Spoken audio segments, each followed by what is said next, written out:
ផុតពីលោកាយ៉ាងស្នេហ៍យូរពេកទើបឆ្លើយពាក្យប្រាប់ជីវ៉ា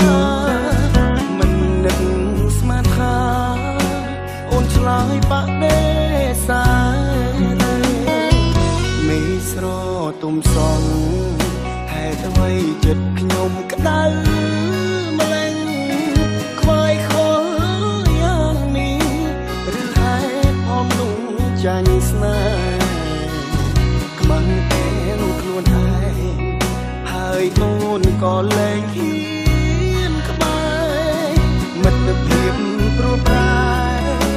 ហាំងដូចជាអ្នកដតី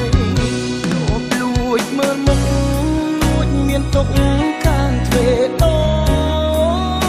ងចង់ហៅសាសងប៉ុន្តែអូនលែងស្ដីអូនស្អប់អូនខឹងព្រោះតែបងប្រាប់ស្នេហ៍ស្រីព្រោះក្នុងហឫទ័យស្រីមិនចង់គិតរឿងស្នេហ៍បើសិនជាបានកាត់អាយុបង